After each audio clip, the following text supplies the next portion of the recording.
How to build emotional discipline in a distracted society. In a world where everything moves fast, where our phones buzz with updates, opinions flood our screens, and attention spans shrink by the second, one virtue is quietly disappearing: emotional discipline. We see the effects everywhere. People snapping in traffic, collapsing under the weight of criticism, endlessly scrolling just to feel something. It's no longer just a question of productivity, it's about peace, clarity, and the ability to live a meaningful life. Emotional discipline isn't about bottling things up or pretending to be unaffected. It's the strength to pause before reacting, the wisdom to observe your emotions without becoming enslaved by them, and the courage to choose response over impulse.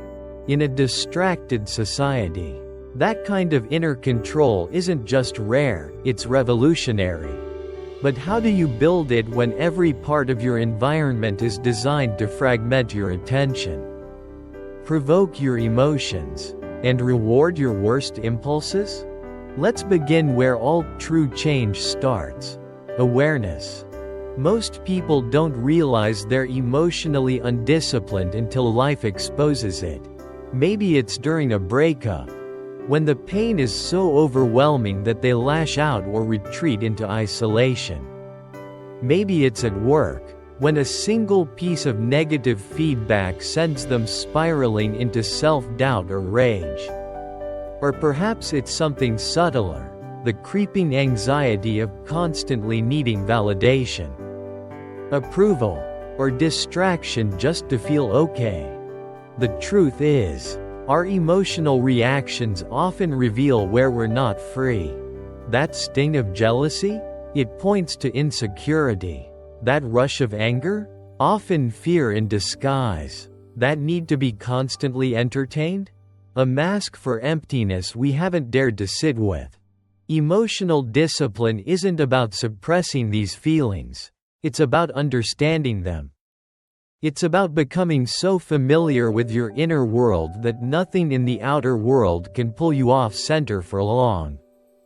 Think of the Stoics. Marcus Aurelius, Emperor of Rome, faced wars, plagues, betrayal. Yet he wrote in his private journal about the importance of keeping the mind calm and free from passion. You have power over your mind, not outside events. Realize this, and you will find strength. This wasn't empty philosophy. It was survival. And in today's world, it still is. One of the most dangerous illusions of our time is the idea that emotional expression is synonymous with emotional maturity. That venting is healing. That every feeling must be shared. But feelings, while valid, aren't always reliable guides. They're often shaped by fear, trauma, ego, and fleeting moods. Emotional discipline invites a different approach, one rooted in self-observation and detachment. Not detachment as in coldness, but detachment as in clarity. A space between the trigger and the reaction. That space is your power. It's where freedom lives. But to reach that space, you have to quiet the noise. Modern society thrives on overstimulation. Social media algorithms are engineered to hijack your attention, amplify outrage, and keep you chasing emotional highs and lows. Notifications aren't neutral, they're traps. You're not just scrolling, you're being conditioned. Each swipe, like, and comment trains your nervous system to seek dopamine hits instead of inner calm. And over time, this leaves your emotions raw, reactive, and unstable. You become a puppet pulled by the strings of your environment, not a master of your own mind.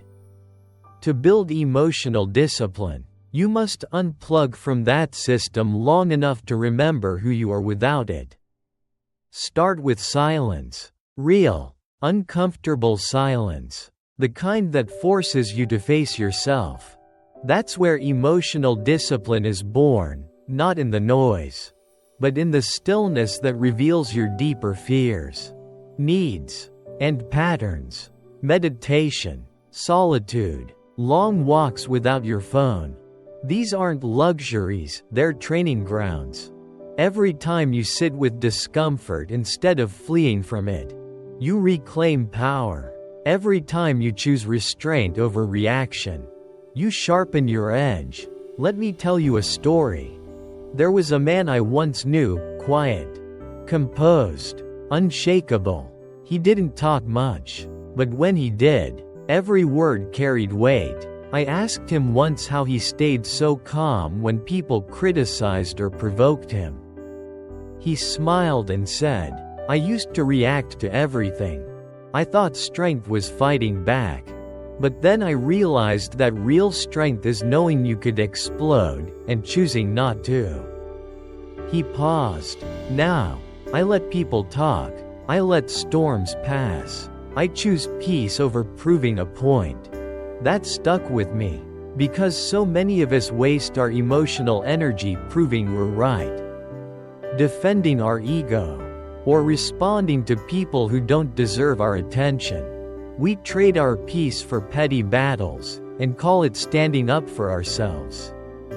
But sometimes, the highest form of self-respect is walking away. Not because you're weak, but because you're grounded. You know your worth, and it doesn't need to be shouted from the rooftops or validated by applause. Emotional discipline teaches you that not every battle is worth fighting, and not every feeling is worth obeying. Of course, this doesn't mean you become numb. It means you become discerning. When something triggers you, stop. Ask yourself, what am I really feeling? Where is this coming from? Is it old pain, unmet needs, a bruised ego? Then ask, who do I want to be in this moment? Because emotional discipline is not just about control, it's about alignment. With your values, with your vision, with the kind of person you're trying to become. If your goal is to be calm, don't entertain chaos. If your goal is to be wise, don't react from impulse. If your goal is to be free, don't let emotions rule you like a tyrant. Discipline is freedom. That's the paradox.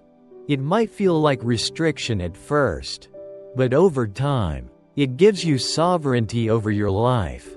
You stop being tossed around by every wave. You learn to anchor yourself from within. This inner work is not glamorous.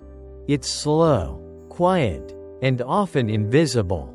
No one applauds you for biting your tongue, staying composed under pressure, or choosing self-reflection over drama.